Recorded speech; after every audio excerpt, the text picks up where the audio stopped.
Hey, what up, everybody? This is steviebreech, and for anybody that has been following me on Twitter or just talking to me out in the open about this stuff, the current state that the WWE in is not making me happy at all. I think this is probably one of the worst states that WWE's been in a long time. I think they've painted themselves into a bad corner with the storyline. The whole storyline where working under Triple H puts all the wrestlers in a bad working condition. And, it got to the point on Monday Night Raw where they had to, pack up their bags and walk out. This whole storyline got started basically back before SummerSlam when Christian didn't want to fight Randy Orton because Randy Orton kept flipping out and beating the crap out of Christian. It got to the point where Christian threatened to sue Triple H and sue the WWE to get out of his SummerSlam match, saying that he wasn't going to face him. Triple H told him that if he didn't drop his lawsuit, he was going to strip him of his title and he had to have the match. That's when Christian came out and said that he was still going to fight Orton at SummerSlam because he still wanted to be champion, and he had a surprise in line, which ended up being Edge, who ended up not really turning on him, but at least saying that he wasn't going to come out there and help him win his match. Basically, from there, Christian lost his match in a great match to Orton. And then he started asking for one more match. Well, he kept losing his one more match. He lost his rematch to Orton. He lost when he asked for one more match again. He lost a match against Mark Henry for the title. And then at the last pay-per-view, he lost to Sheamus, in which you can think of could have been a number one contenders match for the World Heavyweight title, even though it looks like now Big Show is going to be moving into that role with his return. But all in all, I don't think these guys are really fighting over, not being an unsafe working condition. I think that they're actually masking this under the fact that they want more, chances. They want to be booked higher on the card, and so they get to the point where they're walking out because they don't like the thing there is. The one reason that I do not like this so much is because I think it masks the exact same thing that's going on with football and basketball this offseason. Football was able to get their shit together and able to start their season on time. It was like nothing ever happened. The preseason games went down, and the NFL kickoff was the same day that it was supposed to be. Now with basketball, we're getting to the point now where they're canceling the preseason games, and sooner than later, I think even Monday, they're canceling the first 2 weeks of the season because they can't come to a number on what they want it to be. The last thing I heard was the players want 52% of the income coming from the NBA. Now, with that, if you want to get into a whole big sports discussion, I can play both cards. I think the owners are right. I think that they put up all the money for these guys to have this league to play in. They have the stadiums. They hire all the people to fill it to make sure that the merchandise is selling and popcorn and peanuts and sodas and beer and all that. So there's money pouring into the league. They're the ones that do it. The players just show up and they play the games. But then again, there is no money to be made if there are no players. But when people look at it, fans sitting at home who want to watch football, want to watch baseball, if you ask them, more than likely they're going to blame the players in all of this. And the players end up looking bad. They end up looking very, very bad, and everybody thinks that they're being selfish and they're fighting over the last few dollars left in the bank account. So with the wrestlers walking out, it makes none of them look good. I mean, if they want to let all the heels walk out and at least have the heels say that they want to be there anymore, but they had the faces walk out too, led by Zack Ryder and Air Boom and Alex Riley and some fools off NXT I didn't even know. But basically every argument that was handed to Triple H on that vote of confidence, he defeated. He smacked it down. It all started with Wade Barrett saying that the whole place was unsafe working condition, and that the superstars didn't feel like there was any safety, whether they're in the ring or if they're in the playoff or in the parking lot. Well, then he fought it when he was saying, Wade Barrett was the leader of Nexus that caused havoc over Monday Night Raw for months, over a year and a half ago. And, it was Nexus that threw Bret Hart when he was then commissioner in the back of a limo and started smashing up all around the parking lot trying to take out Bret Hart to the point where we didn't see him again until, I think that took him off the show until SummerSlam when he made his return.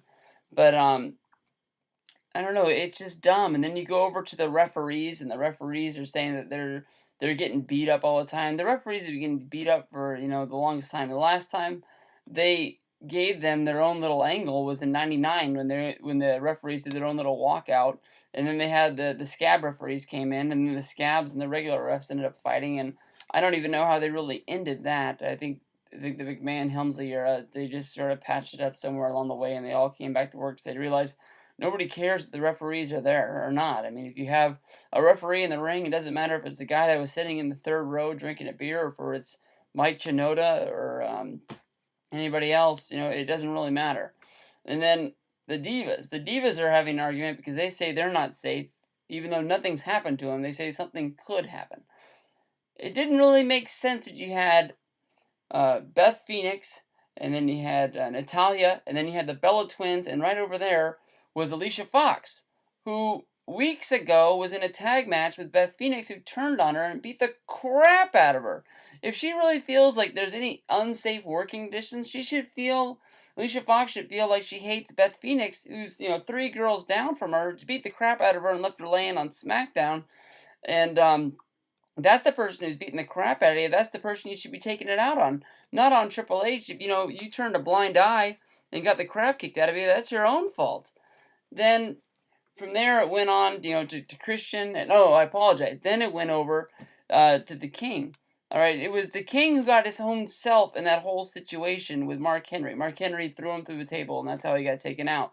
Well, Mark Henry was picking on Jim Ross. And that's one thing if he's picking on Jim Ross. But Jim Ross was doing the interview with Mark Henry, and it was good old Jerry Lawler who decided that he was going to get involved in there all on his own. Nobody asked him to do it. Nobody told him to do it. Triple H didn't come down there and say defend your partner there. So if anybody should be complaining that he got his ass kicked, that should be him. If this is the King, if this is the guy that they like to put on TV all the time, even though nobody wants to see him, he should be the one trying to get, some sort of, revenge on Mark Henry. But besides, he's just standing next to him on the corner of the ring like nothing happened. But he's going to walk out because, he got put through a table. All in all, I have not liked this storyline at all since it began, since the moment that Triple H came out there and said the board was stripping Vince, and then they had the little cry-a-thon in the ring, and they passed the torch to the new COO. At that point, I didn't like it for the one point that we weren't getting to see CM Punk and they weren't furthering the CM Punk storyline. CM Punk came back the next week, and then that whole thing came down to, Triple H brought back CM Punk because that's what all the fans wanted. Even though when he came, he started to feud against them. If you wanted to bring a guy in just to feud with him, why would you even hire him?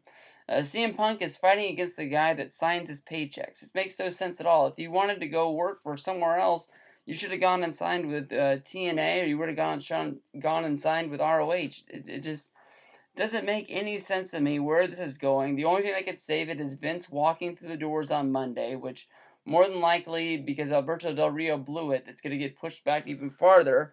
So, I mean, what are they going to do? I mean, if you guys are going to say you're all walking out and you're never coming back, you don't show up on SmackDown and I'll work on Tuesday for the show that's going to air on Friday. Spoiler alert, they all fucking showed up.